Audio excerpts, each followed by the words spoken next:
कुछ लोग कहते हैं औरत का कोई घर नहीं होता, लेकिन मेरा मानना है कि औरत के बिना कोई घर नहीं होता। सो हेलो एवरीवन, इस मोटिवेशन थॉट के साथ आप सभी को मेरे न्यू ब्लॉग में बहुत बहुत स्वागत है। अभी शाम का समय हो रहा है और डिनर बनाने की यहाँ पे तैयारी हो रही है। तो सबसे पहले आज मैं बनाने जा रही हूँ सोया चाप, मसाला चाप भी बोलते हैं।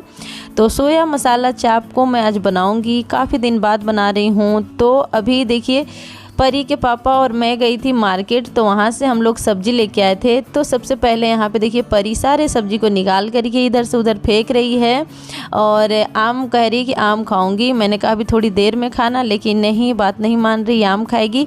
तो देखिए यहाँ पे जो है ना, मैं सबसे पहले चाप को काट ली हूँ, अच्छे से धो ली हूँ, उसके बाद यहाँ पे भूंजती हूँ। इसे फ्राई नहीं करी हूँ क्योंकि मेरे यहाँ होती है सावन में कुल देवता की पूजाई, ससुराल में भी होती है और मायके में भी होती है। बट मैं ससुराल के ही रीति रिवाज से चलती हूँ क्योंकि मैं वहीं के बहू हूँ। तो मेरे यहाँ सावन में जब तक पूजाई नहीं हो जाती है तब तक हम कढ़ाई में पूड़ी वगैरह जैसे तलते हैं वैसे हम तल नहीं सकते हैं। बस सब्जी जैसे बनाते हैं रोस्ट करके वैसे हम भूंज करके बना सकते हैं। तो चलिए, बातों बात में मेरे यहाँ सोया चाप भी जो है भूंज गया है। अभी इसे ढक करके पकने के लिए 10 मिनट के लिए छोड़ देती हूँ। तब तक यहाँ पे कुछ और काम कर लेती हूँ, जैसे कि मैं सब्जी लेके आई थी मार्केट से, तो इसे मैं अच्छे से फ्रिज में सेट कर लेती हूँ। क्योंकि बाई चांस मैं कभी भूल जाती हूँ, काम में बिजी रह जाती हूँ, तो थैले में ऐसे ही सब्जी रह जाते हैं और फिर सुबह ना थोड़े से ख़राब हो जाते हैं। तो इस वजह से जब भी याद आता है मैं फ्रिज में रख ही लेती हूँ। चलिए, अब आ गई हूँ मैं यहाँ पे कमरे में, यानी कि रूम में, और यहाँ के थोड़ी सी कर लेती हूँ क्लीनिंग। क्योंकि मेरे बच्चे हैं ना बहुत ही ज़्यादा बदमाश हैं, शैतानी करते रहते हैं, तो इस वजह से मेरे रूम ज़्यादा क्लीन नहीं रहता है। आप लोग देख सकते हैं, कोई सामान इधर फैला हुआ है, कोई सामान उधर फैला हुआ है। तो जिस घर में बच्चे होते हैं ये सब तो होते ही रहता है। और आप लोग के घर में भी बच्चे हैं तो आप लोग बहुत ही ज़्यादा मतलब कि लकी हो कि आपके घर में भी सामान फैलाने वाले कोई हैं। क्योंकि जिनके घर में बच्चे नहीं होते हैं उनके घर तो जैसे है वैसे ही रहता है, लेकिन जिनके घर में छोटे बच्चे होते हैं उनके घर में ही सामान फैला होता है। बट कोई बात नहीं, मैं जल्दी जल्दी से सेट कर लेती हूँ, उसके बाद यहाँ पे चलूँगी किचन में। अगर हम एक ही काम में लगे रहते हैं ना तो हमारा मन भी बहुत ज़्यादा बोरिंग सा लगने लग जाता है। तो इसलिए बीच बीच में ना आप एक्टिव रहने के लिए और अपने कामों को मन से करने के लिए ना बदल बदल के काम के करा कीजिए। जैसे मैं अभी सब्जी चढ़ा करके चल गई थी रूम के क्लीनिंग करने, और अब भी आकर के मैं यहाँ पे आटे गूंदने की तैयारी कर रही हूँ। तो ऐसे में क्या होता है ना कि मेरा मन भी लगा रहता है और किचन के साथ साथ रूम के भी जो है काम मैं कर लेती हूँ। लेकिन आप इस तरीके से काम तभी कर पाएंगे जब आपके पास टाइम होगा। जैसे अभी मेरे पास टाइम था, मेरे बच्चे ना अभी खाने के लिए रो नहीं रहे थे और हस्बैंड भी बोल रहे थे आराम से खा लूँगा, तो इसलिए फिर मैं इधर और उधर दोनों मतलब कि एक साथ ही काम कर ली। क्योंकि ना ऐसे में क्या होता है कि मेरा भी मन लगा रहता है और बच्चे के साथ एंजॉय भी कर लेती हूँ और साथ के साथ खाना भी बन जाता है और काम भी हो जाता है। लेकिन अगर आपके पास टाइम बिल्कुल भी नहीं हो, आपके घर में सब लोग जल्दी जल्दी लेट हो रहे हैं, कहीं जाना है ड्यूटी वगैरह, तब तो फिर आप रहने दीजिए। खाना बना रहे हैं तो खाना ही पहले प्रॉपर बना करके वहाँ से निपटा लीजिए, उसके बाद ही फिर दूसरा काम करने के लिए सोचना। तो ये सब जो काम होती है ना मौज मस्ती वाली होती है कि मज़े मज़े में हम काम कर लेते हैं, और मज़े के काम हम तभी करते हैं जब हमारे पास टाइम होती है। तो चलिए, यहाँ पे परी जिद करके आखिरकार आम खा ही ली। बट कोई बात नहीं, खाने के लिए ही थे। लेकिन यहाँ से ना मैं परी को बोली कि बेटा जब आम खा ली है तो इसके छिलके को एक पिन्नी में बांध करके और डस्टबिन में डाल दो। क्योंकि देखिए, हम छोटे बच्चे को इस तरीके से सिखाते हैं ना तो फिर बच्चे भी समझ जाते हैं कि हमें किस तरीके से साफ सफाई अपने घर को, अपने आसपास रखनी चाहिए। तो अगर आपके बच्चे 8-10 साल के हैं तो आप लोग ज़रूर सिखाया कीजिए। क्योंकि देखिए 8-10 साल के बच्चे इतने भी छोटे नहीं होते हैं। और मैं बोल रही थी ना आपसे कि मेरे बच्चे हर 1-2 घंटे बाद सामान फैला ही देते हैं। देखिए, अभी मुझे ना 1 घंटे के लिए मैं किचन में गई थी और यहाँ पे देखिए चीनू सारे बैग, जितने स्टडी टेबल हैं, कॉपी है, किताब है, सबको फैला दिया है। बेड के साइड तो अभी भी क्लीन है, लेकिन इस साइड पूरे के पूरे अभी कबाड़ खाना फैला हुआ है।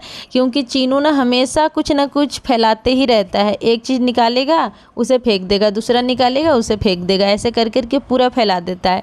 1 घंटे अगर मेरे घर में सफाई हो जाए ना तो फिर दूसरे घंटे ना कबाड़ा वैसे ही हो जाता है। पता है क्या हुआ आज सुबह ना मैं कपड़े धोई और धो कर के कपड़े ना सूखने के लिए दोनों रस्सी पे डाल दी, दोनों बालकनी की साइड। और आज सुबह बहुत अच्छी धूप निकली थी और मैं कपड़े डाल कर के अंदर आ गई और आराम से मोबाइल चला रही थी। अचानक से इतना तेज़ बारिश आया, मतलब ज़्यादा देर के लिए तो नहीं बोल सकते हैं लेकिन आधे घंटे के लिए इतना तेज़ बारिश आया कि 2 मिनट में ही मेरे सारे के सारे कपड़े सूखे हुए गिले हो गए। घर में से निकल के जाते जाते ही सारे कपड़े गिले हो गए, फिर से मुझे मशीन में सुखाने पड़े। उसके बाद यहाँ पे मैं रस्सी पे डाली हूँ और अभी भी बारिश नहीं हो रहा है, लेकिन मैंने उधर बाहर बालकनी की साइड नहीं डाली कि नहीं, कोई गारंटी नहीं भगवान कब बरस डालते हैं और कब रुक जाते हैं। तो बरसात में ना ये प्रॉब्लम अक्सर होता ही होता है, कभी भगवान बरसने लग जाते हैं और कभी रुक जाते हैं। और यहाँ पे गेहूँ देखिए, कम से कम 10 से 15 दिन हो गया इस गेहूँ को सूखते सूखते, लेकिन कभी सूख रहा है, कभी गिल्ला हो जा रहा है, कभी सूख रहा है, कभी सीलन हो जा रहा है, ऐसे करके ये गेहूँ ऐसे ही पड़े हैं। तो चलिए दोस्तों, फटाफट से यहाँ पे कपड़े को मैं रख देती हूँ, जो भी सूखा हुआ है, बाकी गिले कपड़े को डाल देती हूँ और पंखे को ऑन कर दूँगी ताकि रात भर में सही से सूख जाए। तो चलिए दोस्तों, उधर के तो सारा काम हो गया। फाइनली अब हम लोग चलते हैं खाना खाने। तो खाने में यहाँ पे देखिए मैं सैलेड भी यानी कि सलाद भी खीरे की काट ली हूँ, आम भी काट ली हूँ। अब बच्चे को और बच्चे के पापा को फटाफट से खाना लगा देती हूँ।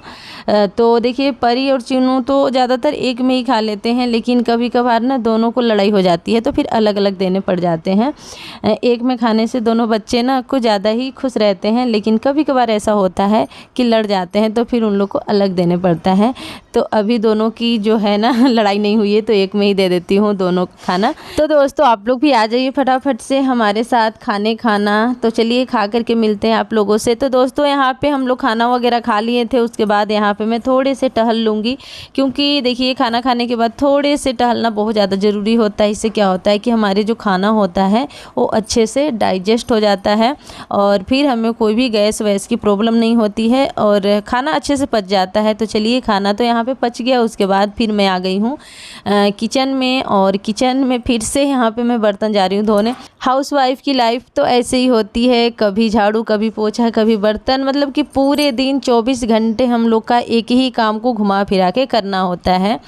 तो हर एक हाउसवाइफ की यही प्रॉब्लम है, सुबह से लेकर के शाम तक झाड़ू पोछा, बर्तन, खाना और बच्चे के पति के ध्यान रखना। इसके अलावा हम लोग का कोई और ड्यूटी नहीं होता है, बस हम लोग यहीं तक सीमित हैं और इसी में हमारी दुनिया होती है और इसी में हम खुश रहते हैं, बहुत ज़्यादा खुश रहते हैं। बताइए अगर आप एक हाउसवाइफ है तो ज़रूर कमेंट कीजिएगा कि आप इस मतलब कि लाइफ से खुश हैं या नहीं है। मैं तो बहुत ज़्यादा खुश हूँ।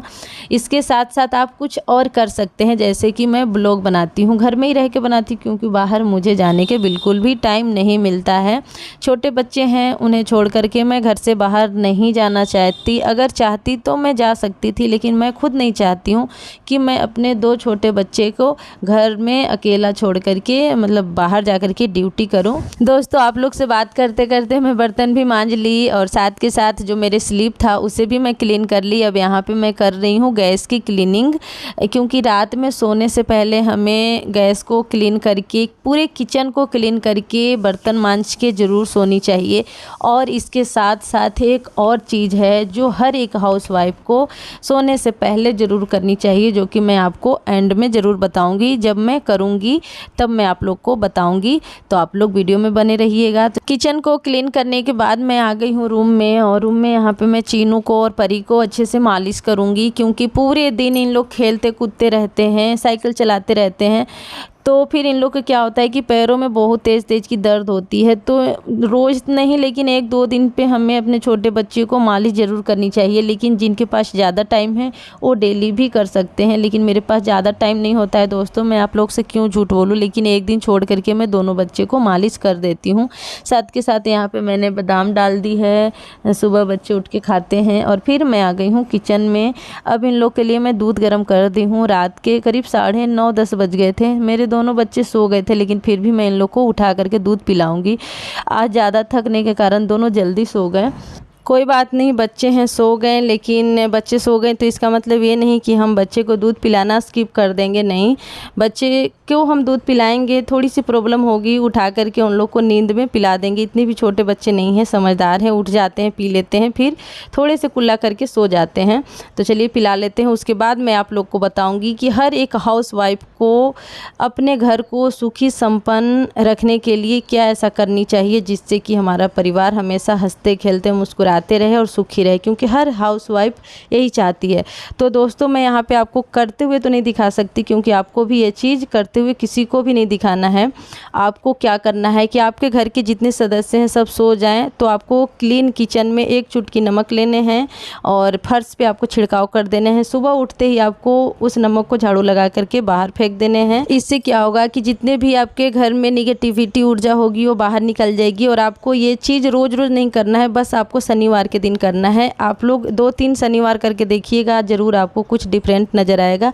वीडियो पसंद आई होगी तो लाइक कीजिएगा, चैनल पर न्यू है तो सब्सक्राइब कीजिएगा। ठीक है, bye bye, take care, love you.